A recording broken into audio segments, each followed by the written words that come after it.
Hello, my name is Sophia Liu. I'm a sophomore and I'm the Eastside Online STEM editor.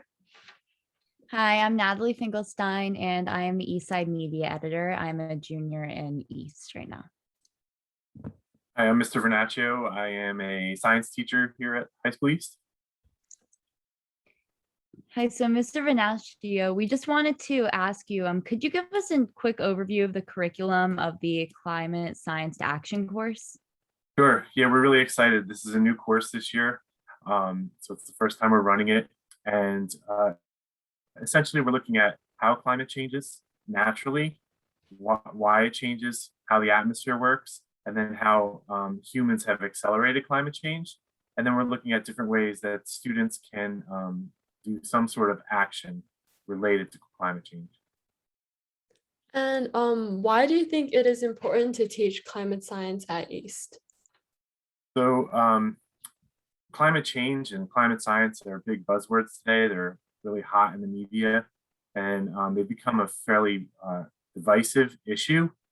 And I think it's really important that students at East and people in general have really good information so that they can make informed decisions about their actions and how it affects the world around them. Yes, so since it's such an important topic, do you have any specific goals for teaching the course for the students? I'd really like them to see how the natural systems work, and then to see the actual evidence and science behind what's happening, so that they can kind of sort through the maze of information that's out there. And then I'd really like them to consider thinking about what they can do to make an impact on their own level. Mhm. And how are you and East planning to incorporate the action part of climate science to action into the course? I think in your back to school night video, you mentioned that students will create an action plan for climate change. So could you also elaborate on that? Sure. So action is a personal thing. Just recently in class, we kind of looked at the difference between action and activism. So students can find a way that they can have an impact. A lot of times people say that I'm the only one and I can't, there's no way I can make a difference.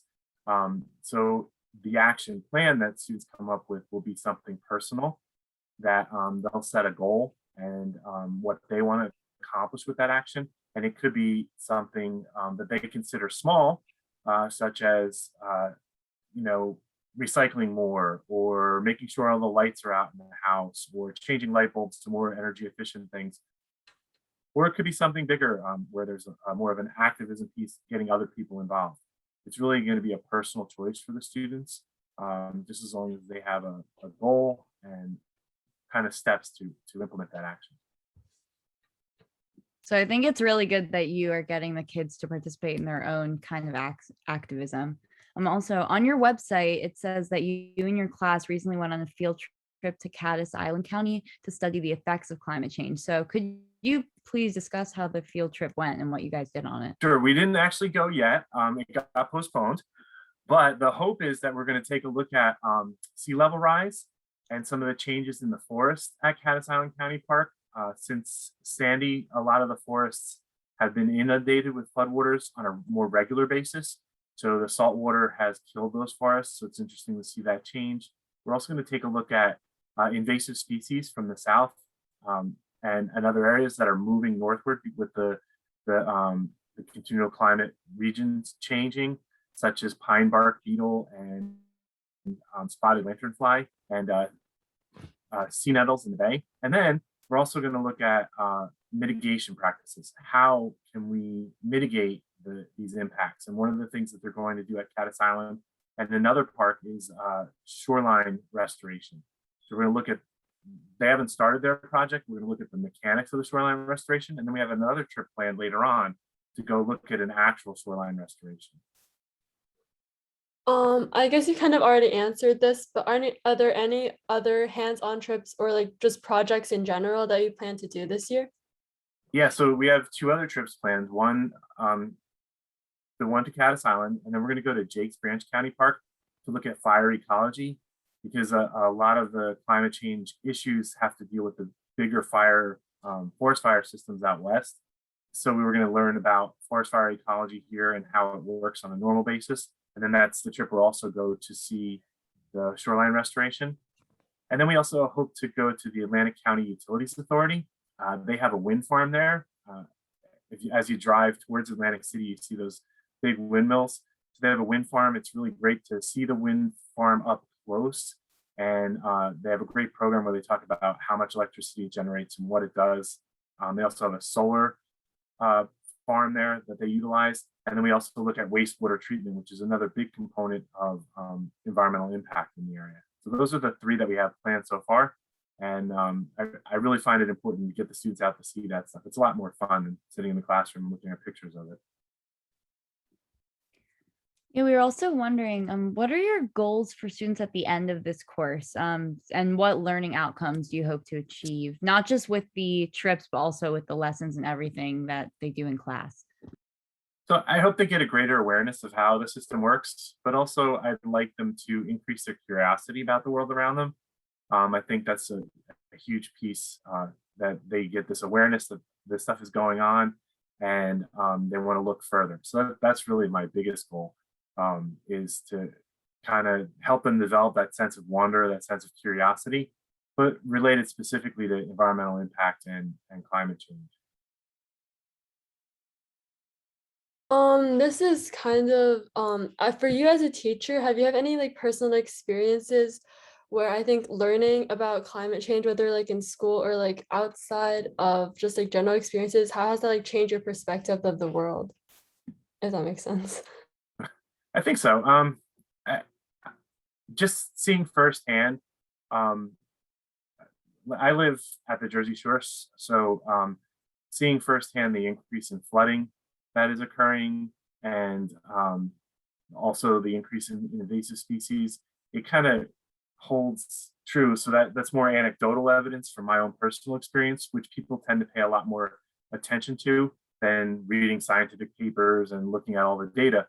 But that anecdotal evidence is supported by that data, and I think that makes it important to be able to see that and feel that, and that just reinforces my own belief system and my own ethics, environmental ethics. So have you thought about any other ways that East can educate its students and even faculty about climate change beyond your class? And also, are you participating in any of that out of your class? Yeah, I'm the advisor of the Surfrider Foundation Club. So that's an action-based club that looks at doing volunteer work that impacts the environment. We started last year, but it was a little difficult with all the remote, and this year we're kind of chomping at the bit to get started. And one of the goals of that club is to have some sort of bigger action project. And we just started to talk about that with the club officers. So that's one way. Maybe looking at developing composting in the auditorium, not the auditorium, the cafeteria. That might be a good way to help alleviate some of the environmental impact, and just kind of having the students get the word out. And then what are some steps that you think East can take to help make the school more eco-friendly? I think you already kind of discussed this, but for example, what do you think about like ideas for renewable energy? Like there are some students at East who are trying to have the school install solar panels so that we can like protect our environment. Yeah, solar panels are really great. They reduce what we pull from the electric grid, and they're also a great teaching tool because on the top of a school building, they're really apparent and visible, and people get curious. So there's a lot of good programs out there for solar initiatives to, especially on public buildings. So that's a great step. Talked about composting a little bit. The school already has in place a lot of kind of neat, I guess, accessories to reduce impact. I don't know if you noticed the hallways, the lights go out in the hallways and lights go out in the classroom, so they're automatically timed, and then they're on motion sensors, so they can go on when you go in, so that saves electricity. Some other ways, and I think some of the restrooms in the school have lower flush toilets, so those are good things. And then if we can expand those, that would be great. Have you noticed any of your students becoming increasingly interested in climate change since they've been taking your course for the past month? And if so, in what ways? Yeah, I guess the primary way, we've had some pretty good discussions in class, and students are really starting to develop their voice when it comes to climate change. And I think that's really good evidence that they're really getting into this, and they're learning about it. And even the quieter students who started out the year a little bit quiet are really starting to jump in and say a lot about climate change. And why do you think it's so important, I think, to kind of educate like our generation of students and encourage them to take action to fight climate change? So I think it's just a big issue that's going to impact everyone down the road, and we're seeing those changes now. So anyone that can have that awareness can make decisions. So I think it's really great. New Jersey just recently passed by their Department of Education to include climate change in the K through 12 curriculum. So this is a great opportunity for us to be able to follow that initiative and just educate people, because the more people know, the better their decisions are. I was also wondering about your course. Is it more like, do you include politics in your course, or is it more just science based? Like, will you include like certain political activists for climate change, or is it just teaching about the stats? No, I think it's both, but not just one-sided, not kind of partisan politics. I like the students to see the different viewpoints, and actually one of the units that we'll cover is specifically the different viewpoints, and based on the science, the students can then kind of dig through and see where the truths are in both sides of the climate argument.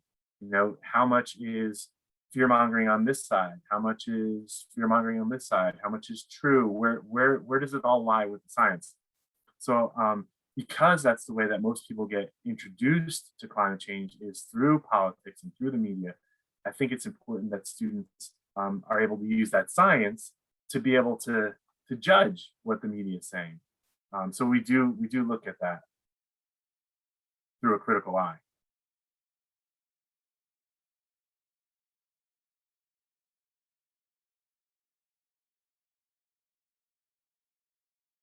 Thank you so much for answering our questions today. I think that's all. Sophia, do you have anything else? yeah, I think we're good. I think we got a lot of insight today. So thank you very much. Yeah, thank you. Oh, you're welcome. I'm glad to do it. And good to talk with you both. Thank you for You too. having me. All right. Bye. Bye.